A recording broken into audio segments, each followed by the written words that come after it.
꼼짝을 못하는데 집에서. 그래서 왜 그러냐고 했더니 자녀들이 방송에 나가고 뭐 교수 뭐 이런 인데 만약에 무슨 일이 일어나면 우리 방송도 못 나가고 아무것도 못 한다고 이제 꼼짝을 못 하던데 전화 통화를 했는데 그래요. 그러면서 이 코로나 바이러스가 빨리 끝내야 돼. 그 움직이지. 그래서 주일날 예배만 딱 드리고 얼른 들어갑니다. 그래서 배에서 그렇게 벌벌 떨어가지고 생명이 어디 있어요? 하나님 앞에 있지. 그러잖아요? 조심할 건 조심해야 되지만 그렇게 무서울 건 아니란 말이에요. 그죠? 우리가 깨끗이 관리만 잘하면 아무 이상이 없습니다. 오늘 본문을 통해서 가상치연 예수님께서 십자가를 못 박히실 때에 그 십자가상에서 말씀하신 7마디 말씀을 매주 한 마디씩 나눠서 강의를 하려고 합니다. 원래는 이제 사순절이 시작되면 했는데 그렇게 하면 한 주간이 모자라요. 7마디인데 사순절은 6주간이란 말이에요. 그래서 이제 미리 이번 주간 수요일 날이 17일 날이죠. 17일 날. 그 수요일 날이 이제 사순절이 시작되는 날이에요. 그래서 그날을 제의 수요일이다 또는 성의 수요일이다 이렇게 이제 말합니다. 그래서 미리 한 주간을 땡겨서 3일을 먼저 땡겨서 하는 거죠. 그래서 이제 가상치연의 첫째 마디 말씀을 가지고 함께 은혜를 나누도록 하겠습니다. 첫째 마디가 뭐죠? 아버지요, 저희를 사하여 주옵소서. 자기 하는 것을 알지 못합니다. 이게 이제 오늘 본문 34절에 있는 말씀이죠. 그 다음에 이제 둘째 마디가 뭐죠? 강도들에게 하는 말이죠. 무슨 말이에요? 내가 진실로 내게 이르노니 오늘 네가 나와 함께 낙원에 있으리라. 43절 말씀입니다. 누가복음 23장. 그 다음에 이제 요한복음 19장 27절 말씀인데 26, 27절이죠. 여자여 보소서 아들입니다. 보라 네 어머니라. 이제 예수님께서 마리아 자기 어머니에게 하는 말과 제자 요한에게 하는 말이죠. 그 다음에 이제 마가복음 15장 34절에 나오는 말씀인데 엘리 엘리 라마 사박다니. 그게 무슨 말이라고요? 나의 하나님 어찌하여 나를 보셨나이까. 이제 그 말이라고 그랬죠. 그 다음에 이제 요한복음 19장 28절에 있는 말씀인데 내가 목마르다. 우리 인류의 그 목마름을 갈증을 말씀하고 있단 말이에요. 그 다음에 이제 요한복음 19장 30절에 있는 말씀인데 뭐였어요? 다 이뤘다. 뭘 이뤘어요? 모든 죄의 값을 다 갚았다. 근데 그걸 계시록 12장 10절에 보면은 구원이 이루어졌다, 능력이 이루어졌다, 또 나라가 이루어졌다, 권세가 이루어졌다 이렇게 말씀합니다. 그 다음에 마지막으로 7째 말은 뭐냐면 누가복음 23장 46절에 있는 말씀이에요. 누가복음 23장에 여러 번 말씀하셨어요. 그러면 아버지여 내 영혼을 아버지 손에 부탁하나이다. 이렇게 해서 7마디 말씀을 가지고 함께 은혜를 나누는 시간을 갖도록 하겠습니다. 예수님께서 말씀하신 말씀은 바로 모든 성경에다 예수님 말씀하신 것이지만 특별히 가상치연 십자가상에서 하신 말씀, 죽기 전에 하신 말씀이기 때문에 유언과 같은 말이다 그 말이에요. 그렇기 때문에 중요시하고 이 말씀을 가지고 은혜를 나누는 일이 참 많이 있습니다. 그래서 우리도 이 말씀을 가지고 함께 은혜를 나누는데 왜 가상치연이 중요하냐? 그것은 바로 하나님의 아들이신 예수님께서 직접 말씀하신 유언과 같은 말씀이기 때문이다. 그래서 주의 말씀은 진리입니다라고 말씀하시죠. 그다음에 두 번째 가상치연의 의미는 예수님 마지막으로 하신 말씀, 유언 같은 말씀이라는 말씀이죠. 그 다음에 세 번째 의미는 예수님이 십자가에서 하신 말씀이기 때문이다. 그렇게 해서 세 가지로 구분한다면 바로 하나님의 아들이신 예수님이 말씀하셨기 때문에 중요하다. 그 다음에 예수님이 마지막으로 하신 말씀이기 때문에 중요하다. 또 한 가지는 십자가상에서 하신 말씀이기 때문에 중요하다라고 이렇게 정의를 낼 수가 있습니다. 그래서 그는 특히 여러 가지 말씀들이 있죠. 우리가 죽을 때가 되면 사람들이 다 유언을 하잖아요. 유언. 근데 요즘 같은 때는 유언을 못 한대요. 왜요? 코로나 때문에 병원이 분리돼 있어가지고 그래서 못 한대요. 그래서 그거 걸려가지고 거기 들어가면 잘 못 죽지도 않는데요. 예. 가지고 막 나대고 그러면 막 손발 묶어놔놓고 막 그런다고 어떤 분이 그 병원에서 나와서 그런 걸 하는데 너무 비싸. 5,500원이고. 그러니까 완전히 그냥 죄인이에요. 죄인. 5,500원이라고 그게 비싸다고. 근데 그걸로 끝나는 것이 아니라 또 나오면 사람들이 또 경계를 하는 거죠. 저 사람 그 병 걸린 사람이. 그러다 보니까 아주 그 직장에서 쫓겨나고 막 그런 거예요. 그러니까 하여튼 안 걸리는 게 최고입니다. 예, 그런데 예수의 십자가에서 죽었다는 것은 가장 큰 죄인이라는 걸 말해주고 있어요. 여러 가지 그 사형 제도가 있지만 뭐 화형, 불에다 태워 죽이는 것도 있고 또 참수형, 목을 자르는 것도 있고 또 단두대에서 목을 자르는 것도 있고 또 목을 매달리는 것도 있고 또 총살도 있고 뭐 여러 가지가 있죠. 여러 가지 있어요.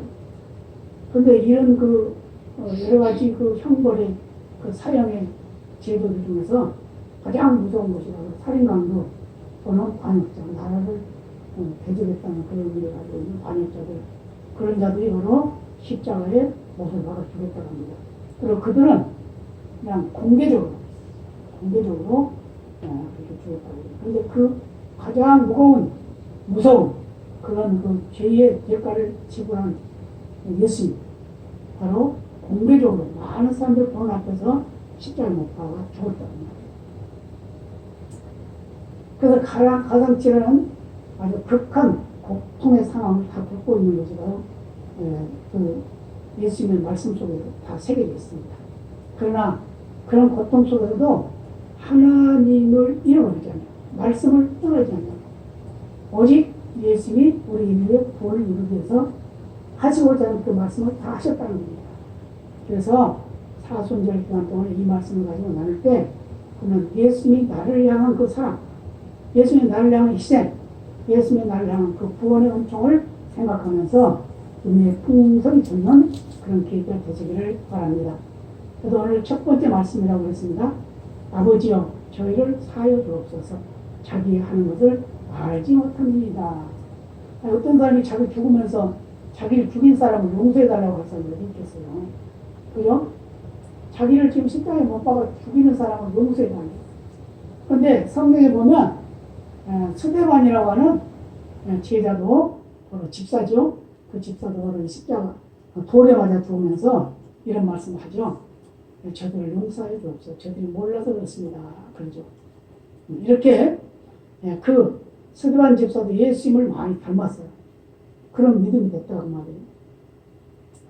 그래서 모든 극한 상황 속에서도 아주 극한 상황 속에서도 상대를 용서하고 또 사랑한다는 표현을 할 수 있다는 것은 극히 드문 일이라는 거죠. 극한 상황인데도 불구하고 누가 그래요? 우리 인간의 본성은 뭐죠? 원망하거나 불평하거나 불만하거나 막 그러잖아요. 그런데 예수님은 그러지 않았다는 겁니다. 그래서 오늘 본문 다시 한번 35절에서 37절까지 한번 본다고 그러면 한번 볼 것 같이 백성은 서서 구경하며 관원들도 비웃어 가로되 저가 남을 구원하였으니 만일 하나님의 택하신 자 그리스도이든 자기도 구원할지어다 하고 군병들도 희롱하면서 나와 신포도주를 주며 가로되 네가 만일 유대인의 왕이거든 네가 너를 구원하라 하더라. 뭐하고 있어요? 조롱하고 있단 말이에요. 지금 예수님을. 백성들은 누구였어요? 구경꾼들이겠죠? 십자가에 못 박으라고 외쳤던 자들입니다. 관원들은 누구예요? 유대인의 당국자들입니다. 또는 제사장 바리새인 서기관들이고 로마 군병들은 뭐예요? 바로 그 나라를 점령하고 있는 군인들이에요. 그 군인들이 지금 예수님을 조롱하고 있어요. 그럼에도 불구하고 주님은 그들을 위해 중보기를 했다는 겁니다. 저와 여러분의 심령 속에 정말 나를 죽이고 있는 그 원수를 위해서 축복할 수 있습니까? 있어야 된단 말이에요. 왜냐? 예수님이 그렇게 하셨기 때문에. 그래서 우리는 그 예수님의 그 한마디 말씀을 가지고 우리는 감동을 받고 또 우리도 나도 그런 믿음의 삶이 되어야 되겠다는 각오가 있어야 될 줄로 믿습니다. 그래서 십자가는 뭐냐? 예수님의 무한한 용서 사랑을 가르쳐 준 겁니다. 우리 인간의 근본 문제는 뭐죠? 죄입니다. 많은 사람들이 이 사실을 모르고 살아갑니다. 그래서 죄라 그러면 내가 언제 죄 지었냐 그러죠. 그래서 그러죠. 전도를 하면서 그런 일이 일어나게 되는데 예수 믿어야 천국 갑니다. 죄사함 받습니다. 예수 믿어야 우리 죄사함. 내가 언제 죄 지었냐? 내가 니네 아버지를 죽였냐 어머니를 죽였냐? 꼭 살인만 해야 죄입니까? 그게 아니죠. 가장 큰 죄가 뭐죠? 예수 안 믿는 죄가 가장 큰 죄란 말이에요. 그건 저주예요, 저주. 그렇기 때문에 우리는 세상에 태어나면서 아무런 죄를 짓지 않았다 하더라도 우리 조상, 인류의 조상인 아담이 지은 죄, 그걸로 인해서 이 모든 죄인이다. 그 말이에요. 그래서 그걸 원죄라고 합니다, 원죄. 그리고 우리가 스스로 지은 죄를 자범죄라고 그래요. 그런데 그런 자범죄를 하나도 짓지 않았다 하더라도 우리는 그 원죄 때문에도 죽음이 왔다. 그 말이에요. 왜요? 선악과를 먹는 그 자체가 죽음이기 때문입니다. 그래서 우리는 죽어야 돼요. 그런데 그 죽음을 이기기 위해서는 뭐가 필요해? 죄가 없어져야 된단 말이에요. 근데 죄가 없어지기 위해서는 뭐가 필요하냐? 누군가 대신 죽어줘야 된다. 그래서 예수님께서 대신 죽어주게 되는데 죽어주게 되는 그 예수님께서 우리를 위해서 십자가를 져주셨다. 그 말이에요. 우리의 죄의 대가를 갚아주셨다. 그 말입니다. 그래서 우리가 모든 삶을 살아가는 과정 속에서 내가 지은 죄가 하나도 없다라고 생각할 경우가 참 많이 있죠. 그죠? 근데 사실은 큰 죄는 생각이 날 수가 있겠죠. 근데 작은 죄 한 가지가 자꾸 모이게 되면 큰 죄가 되겠죠. 이런 모습이 바로 우리의 모습이다. 그 말이에요. 그래서 다윗은 이렇게 고백을 했습니다. 10편 32편 3절에서 5절에 이렇게 말씀해요. 내가 토설치 아니할 때에 종일 신음함으로 내 뼈가 쇠하였나이다.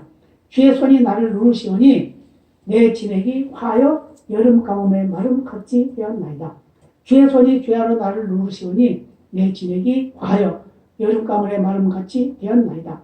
내가 이르기를 내 허물을 여호와께 자복하리라 하고 주께 내 죄를 아뢰고 내 죄악을 숨기지 아니하였더니 곧 주께서 내 죄악을 사하셨나이다. 아멘. 뭐하니까? 죄를 고백하니까 살이 줬다는 말이에요. 여름 가물에 마름같이, 가뭄 때에 마름같이는 뭐예요? 목마르다는 말이에요. 고통스럽다는 말이에요. 그런데 그때 시원하게 하신 분이 있었는데 그분이 바로 예수님이었다. 그 죄를 용서해 주신다고 선언했던 그 예수님이었다. 라고 이렇게 말씀하고 있습니다. 특별히 이사야 53장 12절에 이런 말씀을 해요.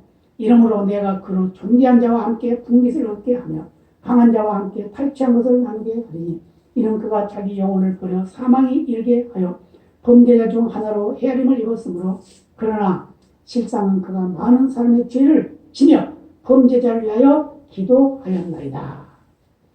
자기를 죽인 자를 위해서 기도할 수 있는 분이 누가 있겠어요? 바로 예수님밖에 없었다 그 말이에요. 그렇기 때문에 우리는 이 말씀을 항상 마음에 두고 예수님이 나를 위해서 죽어주시면서도 축복하는 그런 삶이 얼마나 아름다운지 생각하는 그런 계기가 되어야 될 줄로 믿습니다. 그래서 예수님께서는 하나님에게 이걸 요구를 합니다. 내가 이러한 죄의 대가를 내가 지불하고 내가 죽을 테니까 하나님께서는 저들의 죄를 용서해 주세요. 그 말이에요.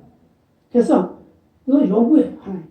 하나님 아버지 이거 다 내가 당연히 갚아야 할 것을 갚았으니까 그들 대가로 저들 다 용서해 주세요. 그 말이에요. 그래서 예수님이 십자가 죽음의 근거로 담대히 요구한 것입니다. 또 한 가지는 그 십자가를 지니까 용서해 달라는 거예요. 또 한 가지는 저들은 모르지만 후일에 깨닫게 될 것입니다. 그래서 저들이 회개하고 다시 돌아오게 될 테니까 그때까지 기다려주세요. 라는 그런 믿음의 기대를 가지고 있었다는 겁니다. 사실 그런 일로 인해서 많은 사람들이 돌아왔다고 합니다. 특히 전승에 의하면 백부장도 그 병사 론지노라고 이제 로마의 그 성 베드로 성당에 조각상이 있다고 그래요. 그도 회개하고 돌아왔고 많은 사람들이 그 현장을 보고 그때 당시에는 그 믿지 못했지만 예수님이 돌아가시고 난 후에는 그걸 믿게 됐다라고 이렇게 말씀을 하고 있습니다. 그래서 우리가 한 사람을 용서하고 그를 사랑한다는 것은 그를 하나님의 자녀로 삼는 그런 특별한 은혜를 베푸는 것이다 라고 믿고 그런 믿음을 용서하는 그런 삶이 되시기를 바랍니다. 십자가는 그리스도인들에게 용서와 사랑의 실천을 요구하는 겁니다. 내가 이렇게 죽었으니까 너희도 이렇게 용서하면서 살아라. 너희도 그 대가를 지불해야 마땅한데 그 대가를 지불하는 거 내가 다 갚아줬으니까 너희들은 그냥 용서해 주기만 해라 라고 말씀하고 있다 그 말이에요. 우리가 인생을 살다 보면 사람들 사이에서 많은 상처를 입습니다. 그렇죠? 어떤 사람은 나를 죽이려고 하고 어떤 사람은 나를 욕하고 어떤 사람은 나를 저주하고 여러 가지 문제들이 있어요. 또 내가 누구를 저주하고 욕하기도 하죠. 그런데 그게 그냥 한 사람 한 사람으로만 이어지는 게 아니라 부모 자식 간에도 그런다는 거예요.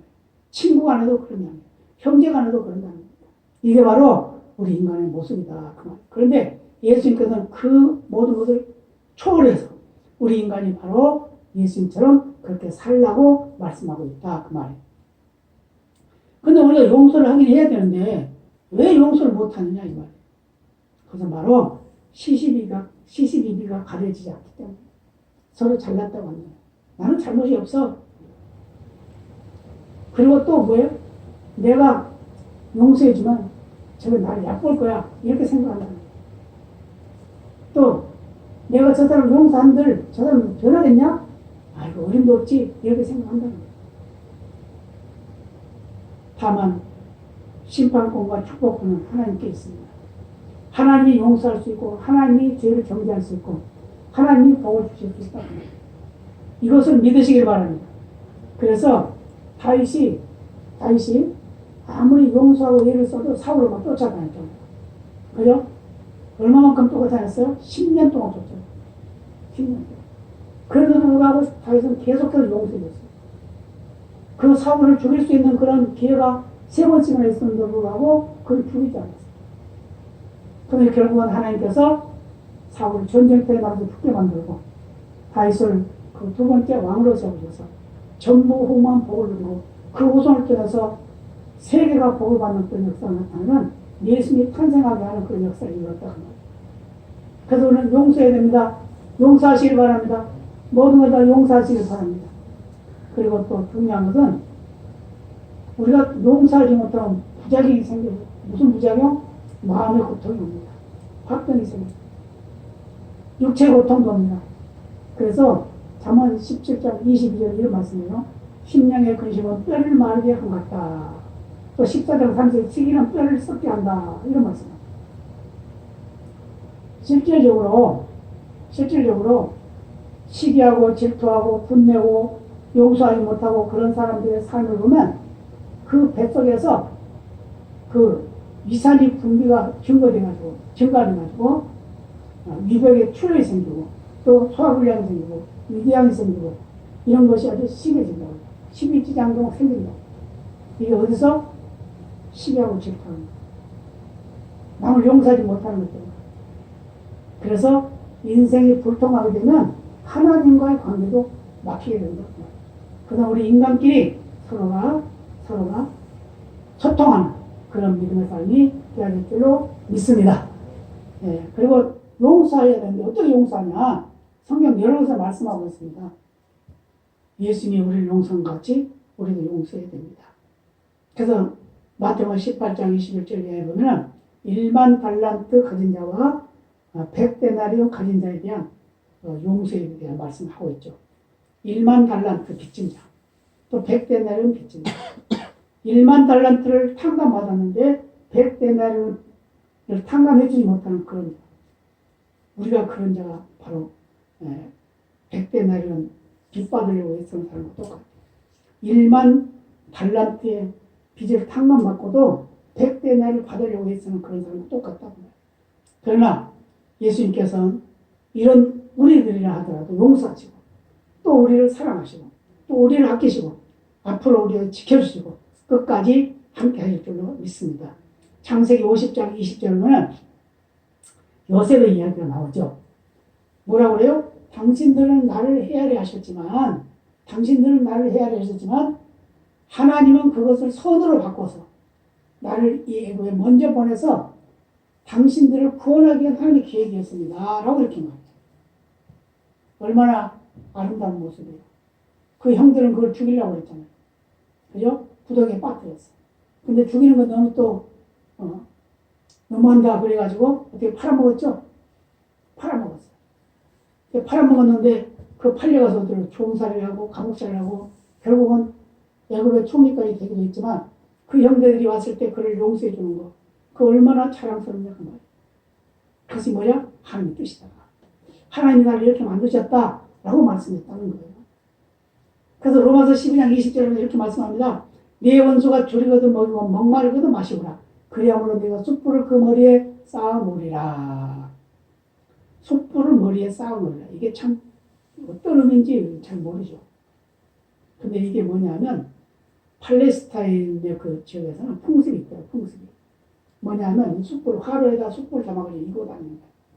이고 다니는. 그래서 그걸 이제 불씨를 이제 꺼지지 않게 하기 위해서 어딜 지역으로 옮겨가면 내가 만약에 여행을 간다 그러면 그걸 이고 간다는 거예요. 불을. 이고 가서 그게 불이 안 꺼지게 한다는 거예요. 그래서 머리에다가 불을 이고 가니까 어떻겠어요? 머리가 뜨겁겠죠. 예. 그런 의미를 가지고 있어요. 그리고 또 내가 불이 꺼지면은 화로를 이고 가가지고 이웃집 가서 그 숯불을 불을 붙여가지고 오기도 한다고. 이것을 이제 머리 위에 숯불이 튀어라 이런 말로 이제 표현을 했는데, 예, 숯불을 머리에 있는 그 화로에다 채워줄 수 있는 관용, 그런 넓은 마음, 그런 마음을 가져야 된다라고 이렇게 말씀합니다. 왜냐? 그러면 그가 결국 나에게 용서를 구하는 회개의 역사가 있게 될 것이다 라고 이렇게 말씀하고 있습니다. 그러나 우리가 이 모든 걸 용서하고 또 용서하면 어떤 일이나 마음의 평안이 옵니다. 믿으시기 바랍니다. 용서하면 마음의 평안이 온다고 그랬어요. 사도행 7장 54절 이하에 보면 스데반이 어떻게 했어요? 돌에 맞아 죽잖아요. 근데 돌에 맞아 죽는데 얼굴을 쳐다보니까 천사 얼굴 같다고 그랬어요. 이게 뭐죠? 용서하기 때문에. 저들 용서해 주세요 그랬잖아요. 그 다음에 치유가 일어납니다. 용서하면. 마음의 기쁨이 오고. 그래서 양약이라고 그러죠. 하나님 말씀은 양약이다. 또 마음의 화평이 오고 그 육신의 생명이 이루어진다 그 말이에요. 그 다음에 또 변화가 일어납니다. 평안해지고 치유가 일어나고 변화가 일어나는데 빌레몬서 1장 10절 이하에 보면은 감옥에서 만난 오네시모를 그 주인이 용서해 주라고 사도 바울이 편지를 보내죠. 용서해 줘라. 네가 용서해 줘라. 그럼 너한테 유익한 자가 될 것이다. 이렇게 말씀하죠. 그래서 예수 믿게 되면 용서를 먼저 받는 것이고 또 예수 믿게 한 자에게 평안을 주는 것이고 또 예수 믿는 자고 평안을 누리게 되는 그런 삶을 살게 되는데 평안과 치유와 변화가 일어나는 것이 바로 용서하는 삶에 주는 복인 줄로 믿습니다. 그래서 우리는 십자가 상에서 말씀하신 예수님의 말씀의 그 첫 번째 말씀 뭐라고요? 아버지요, 저희 죄를 용서해 주옵소서. 용서해 주랬죠. 사해 달라고 해서 사람 말 용서한 말. 뭐라고요? 몰라서 그렇습니다. 몰라서 그래요. 저희들이 그게 죄인지 몰라서 그래요. 그러니까 용서해 주세요. 근데 그 결과가 그대로 구원하는 역사가 나타나겠다. 저와 여러분도 용서하는 삶을 사시기를 바랍니다. 그래서 나를 해를 끼치고 나에게 악을 행하고 나를 괴롭히는 자가 수없이 많아요. 그렇다고 해서 내가 상대하고 같이 욕을 하고 또 싸우고 비방하면 결국은 어떻게 되겠어? 똑같은 사람이 되는 거죠. 이런 말 있죠? 싸움은 마주치에 일어난다. 그러죠? 그래서 손바닥도 어째 마주치에 손이 난다 그러죠? 그래서 한 사람이 시비를 걸면 나는 그냥 그거 피해버리게 된다. 그걸 싸우면 안 돼. 한 사람이 나를 정죄하면 나는 그걸 축복하면 되는 거예요. 그러면 그것이 복이 되는 겁니다. 그래서 그런 믿음으로 저와 여러분은 승리하고 그래서 이 사순절 기간을 통해서 우리의 심령에 새로운 변화가 일어나고 우리의 삶에 새로운 역사가 이루어지고 우리의 삶 속에 하나님의 영광이 드러난 능력의 삶이 되시기를 예수님의 이름으로 축복합니다. 다 같이 기도하시겠습니다.